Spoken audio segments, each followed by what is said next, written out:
Hey guys, what's up? Welcome back to my channel. It is 10:15 at night right now, and Vegan and Jared and I have been having a conversation that we wanted to share with you guys because we're both perplexed as to why this is a thing that actually happens. So once he's done pooping, probably he'll be joining us. Basically, the idea is something new that I've experienced lately, obviously, since stopping eating dairy. I didn't even really experience this much when I stopped eating meat like a year and a half ago. But recently, I have encountered the situation where if you ask someone if there can be like a vegan option or in terms of a potluck, like a build your own type thing, if there can be some sort of plant-based option, the meat eaters at the table, it's almost like the color drains from their face and they have panic inducing symptoms. And it's really crazy to me because I've never experienced that before. If you suggest someone possibly maybe like if you suggest to someone like eat a salad, people don't have that response, or you suggest a burger, they don't have that response.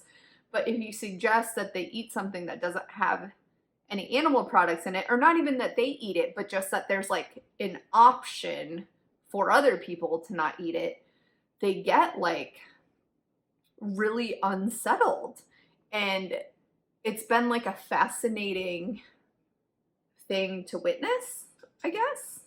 Someone's done pooping. So, as I was saying, Jared's been vegan for a couple years, and we were just talking about kind of like, let's say, for example, there's an office potluck, and it's like a build your own type thing, and you just want to be able to participate in some way. So you ask if there can be beans or rice or potatoes or fajita vegetables or like any of the 8 billion other things that you could put in a taco other than meat.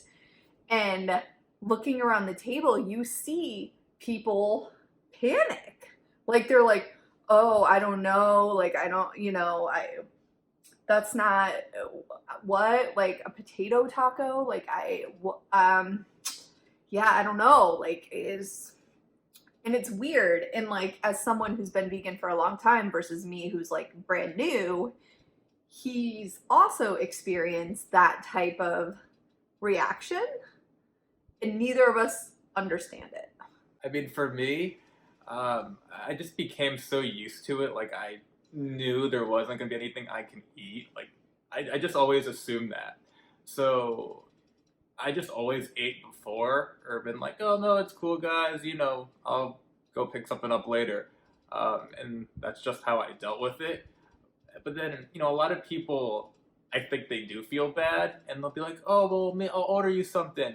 And at that point, it's like, no, I don't want to feel like I'm special because I don't That's eat what you're the eating. worst, I is don't when want to they feel like make a that. big deal out of it too. Like, oh, can you have this? Can you have this? Can you have this? And it's like, I'll just bring my own. It's fine. And like, I experienced that a lot when I didn't eat meat, and like they were ordering pizza for the office, and for some reason always got like the meat explosion pizzas and not even just like a regular cheese or vegetable pizza. But then you feel weird because you're sitting there eating your own food, and everyone's like, oh, like, oh, is there nothing you can have? Or, Yeah. can you just like pick off the toppings? And it's, at least me personally, it's made me feel so uncomfortable. Like, I'm like, no, I'm fine eating my oatmeal. Like, oh, this is weird. I don't like it. It's like, no, I don't want anything special, and no, I'm not going to go and tear apart your food. And I sit there pulling the cheese and the meat off your pizza. Yeah. Like, I'm not going to do that. I think we're talking about two separate like issues here, though. Where it's just like people not accommodating, I suppose, but then the other thing of people just being shocked that you would even suggest that they eat a food that doesn't have meat or dairy in it. Like, that's the part that's weird to me, is people eat food that don't have meat and dairy in them every day. And it's like, they don't realize it. Like, they don't realize 8 million of the things that they eat don't have those things, but like God forbid you suggest that something like that be available, and all of a sudden they start panicking. And I don't know why that is, because carnivores can eat every single thing that a vegan eats. Mm-hmm. But a vegan cannot eat every single thing that like a carnivore eats. And I understand not wanting people to make special accommodations for you or expecting people to change the way that they eat for you. I don't expect that at all. It's more just like the bewilderment, I guess, that you suggest that maybe they eat a potato and veggie taco instead of a chorizo taco, and it gets people really upset. This is a new development in my experience, but apparently it's not a new thing at all. And I just think it's really interesting, and I don't want people that do eat animal products to take this as, well, you're trying to get me to eat stuff I don't want to eat, because that's not it at all. It's more just me trying to understand why someone would like panic or have anxiety over the fact about possibly not consuming those things for one meal. Like, that's the part I don't understand. Like, if someone told me like, oh, I really like can't eat tomatoes, so can we possibly not eat tomatoes? I'd be like, fuck yeah, dude. Like, there's 29 bajillion other things you can eat that are not tomatoes. So it's just the reaction is something I don't understand. So if you guys have ever like experienced this or felt this on either end of the spectrum, please comment below and let me know kind of like what's going through your mind, and maybe either why you do feel attacked or something, or I don't know. Yeah. I don't know. Because it's not about that at all. Like, I think we're both very much of a eat whatever the fuck you want, I'll eat whatever I want, it will be totally fine. Yeah, like, we're not trying to make you nervous or try to like challenge you to, or even question what you're eating. Like, I don't care, man. Like, eat whatever makes you feel good and makes you happy. Like this, and I'm just gonna do the same.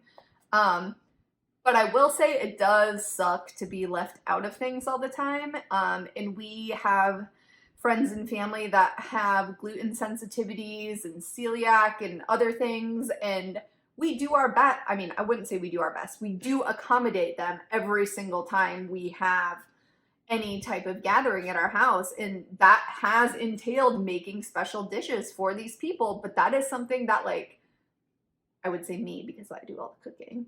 That's something that we want to do. We want them to feel welcomed and appreciated and not sitting alone in a corner, not being able to participate just because of the way that they eat. We'll even let you eat meat in our house. I mean, we don't get angry. We've had people, and if you're watching this, Melissa, bring crock pots full of beef to our house for a taco night because some people wanted beef, and we were just like, we're not going to provide it, but you can bring it. Like, I don't want to go buy it and cook it, but like, sure, bring it. We don't care. Yeah, or it's like, we don't drink alcohol, but if like you want to bring a beer here, drink your beer, that's fine. Whatever, dude. We're very much like a, you do you, I'll do me, it will be fine. But we're just trying to understand, I guess, the other side and the lack of accommodation that seems to come with, and obviously not everyone. This doesn't apply to everyone. There are always exceptions to everything. So I don't want this to come off as like all meat eaters are unaccommodating and whatever, because that's not the case. There's just some people that get real nervous and don't know what to do, or there's some people that are like, hell yeah, they get excited about finding a new recipe and like whatever. So, or there's also the person that becomes kind of aggressive about it. Yeah. Like you're attacking their diet because you're suggesting, not even suggesting. It's like you don't want to listen, so you're like, you know what, whatever, we're getting meat. It doesn't matter. Yeah. There's people like that too. And also, like on a whole separate topic, why people get emotionally attached to the way that they eat, it doesn't make any sense to me. Like why you would ever feel someone's trying to get me to eat a way I don't want to eat. It's like, are they? really? Or do you just feel that way because they eat differently than you do, so you're taking it as them being preachy or trying to convert you or whatever? Because I see that a lot, and I even got comments about that on my Instagram about like, don't be a preachy vegan and let people do whatever they want. And it's like, that's 900% what we've been doing forever. Like, I don't think it's a matter of trying to convert people or get people to eat the way that you eat. It's almost just like asking people to be considerate of your diet, I suppose, just as we would be considerate to anybody else's diet. And we're just finding that that's, or I'm finding, I should say, that that's a new and interesting road to navigate. So this video's gone on for way too long, and it's, you know, now 10:30 and we've just been ranting for a while, but we were like, let's make a quick vlog because what is happening here? It's bedtime and now we're all awake. Yeah, I'm jazzed up, man. Yeah. But we are going to a birthday party tomorrow and are 400% needing to eat beforehand because I know that there won't be anything. There's going to be 6,000 pizzas. But instead of us complaining about it, we're just going to eat beforehand. Yeah. And like, it's fucking fine. You know it's what? not a big deal. Cliff bars exist. Protein bars exist. He knows. He eats all my Cliff bars. Keep them in your pocket. You know, bust them out. Yeah. Okay. At appropriate times. Yeah. Leave comments below and let's chat. Okay, bye.